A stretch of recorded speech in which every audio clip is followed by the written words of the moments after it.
हमारी पाठ्य पुस्तक के फर्स्ट चैप्टर का जो 8वां क्वेश्चन है वो देखिए, दो बिंदु आवेश Q A equal to 3 microcoulomb तथा Q B equal to -3 microcoulomb निर्वात में एक दूसरे से 20 सेंटीमीटर दूरी पर स्थित है। दोनों आवेशों को मिलाने वाली रेखा ए बी के मध्य बिंदु O पर विद्युत क्षेत्र कितना है।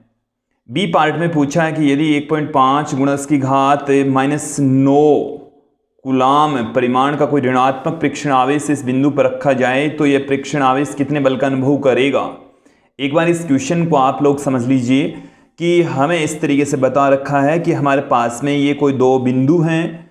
एक बिंदु का नाम दे रखा है ए, दूसरे बिंदु का नाम बी। ए बिंदु पर उपस्थित आवेश को क्यू ए कहा है, जो कि प्लस में 3 माइक्रोकुलाम हमें क्वेश्चन में बता रखा है। बिंदु बी पर अवस्थित आवेश को क्यू बी कहा है, जो कि -3 माइक्रोकुलाम है। एक दूसरे से 20 सेंटीमीटर की दूरी पर हैं। हमें ए और बी के बीच की जो डिस्टेंस है वो 20 सेंटीमीटर बता रखी है, 20 × 10⁻² मीटर। क्लियर। दोनों आवेशों को मिलाने वाली रेखा ए बी के मध्य बिंदु O पर विद्युत क्षेत्र कितना होगा। ए और बी दोनों आवेश हैं, इनको मिलाने वाला जो रेखा है उसका मध्य बिंदु है O। तो ये जो बिंदु O है वो A से 10 सेंटीमीटर दूरी पर है, B से भी 10 सेंटीमीटर की डिस्टेंस पर है, दूरी पर है। तो AO कह दीजिए या BO कह दीजिए, ये 10 सेंटीमीटर है। इसका मतलब है कि 10 × 10⁻² मीटर है। क्लियर। और इसे हम 0.1 मीटर भी कह सकते हैं। दोस्तों हमें क्या पूछा है कि बिंदु O पर विद्युत क्षेत्र कितना होगा। तो QA के द्वारा उत्पन्न होगा, QB के द्वारा उत्पन्न होगा। QA के द्वारा ये धनात्मक आवेश है और धनात्मक आवेश के द्वारा उत्पन्न विद्युत क्षेत्र की जो डायरेक्शन होती है, दोस्तों हमने आपको बता दिया है कि विद्युत क्षेत्र की जो डायरेक्शन है वो धनावेश से दूर की ओर होती है। तो QA आवेश के द्वारा उत्पन्न विद्युत क्षेत्र की जो डायरेक्शन है वो होगी इससे दूर की ओर, जिसे हम EA से पुट करें तो EA की डायरेक्शन होगी दूर की ओर, इस आवेश से दूर की ओर, जिसे हम A से O दिशा में या O से B की ओर होती है। क्लियर। ऋणावेश के कारण जो विद्युत क्षेत्र क्रिएट होता है किसी बिंदु पर, वो ऋणावेश की ओर होता है, ऋणावेश की ओर।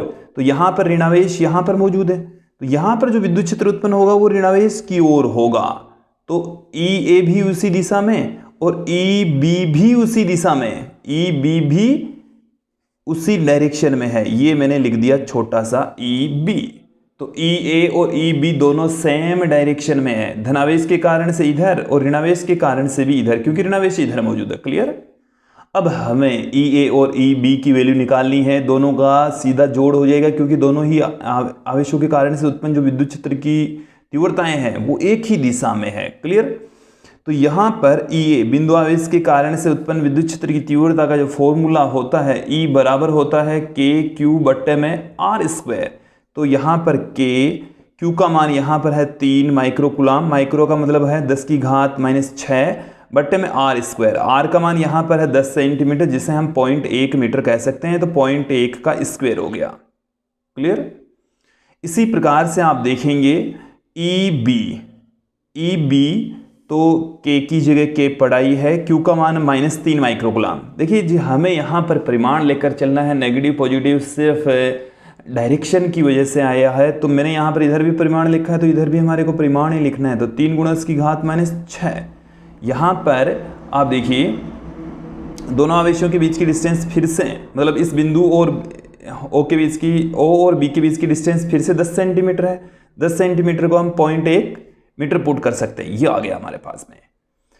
तो कुल विद्युत क्षेत्र कितना आएगा।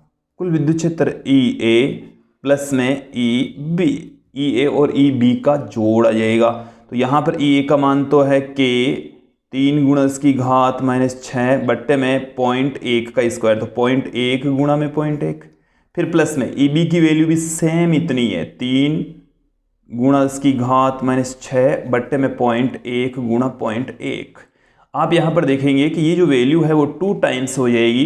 तो 2 गुणा, क्योंकि सेम टू सेम वैल्यू है, 2 गुणा में K की जो वैल्यू है वो देखिए कितनी है। K का मान होता है 9 × 10⁻⁹ 9, फिर यहाँ पर पड़ा है 3 गुणा 10 की घात -6 बट्टे में 0.1 गुणा 0.1। अब इसको हम सॉर्ट आउट कर लेते हैं, इसका सॉल्यूशन देख लेते हैं।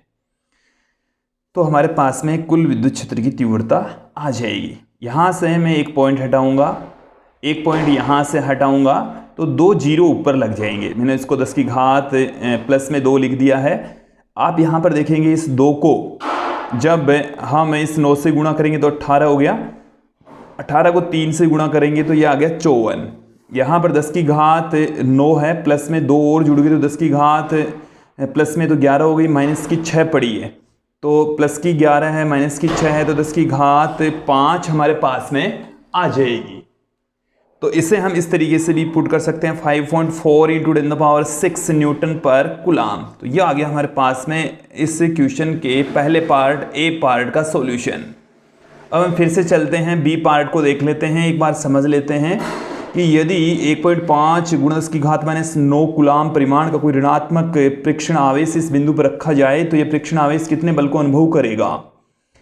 बिंदु ओ पर अब की बार हमने रख दिया है ये बहुत ही छोटा सा आवेश जिसे हम प्रेक्षण आवेश कह रहे हैं। काफ़ी अल्प आवेश होता है जो स्वयं कोई विद्युत क्षेत्र उत्पन्न नहीं करता, दूसरे आवेशों की स्थिति में कोई बदलाव भी नहीं करता है।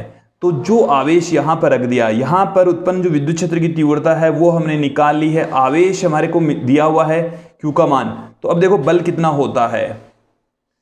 बी पार्ट में हमें पूछा है बल, और बल किसी आवेश पर लगने वाला बल जो कि E विद्युत क्षेत्र में रखा हुआ है। क्योंकि जो वैल्यू है वो 1.5 × 10⁻⁹ है। E की जो वैल्यू है वो हमने अभी अभी निकाली है 5.4 × 10⁻⁶, और जब इसको हम इससे मल्टीप्लाई करेंगे तो हमारे पास में यहाँ पर आ जाएगा 8.1 × 10⁻⁻ की कितनी लग गई है 3, और ये इसका मात्रक आ जाएगा न्यूटन। तो ये हमारी पाठ्य पुस्तक का था 8वां क्वेश्चन।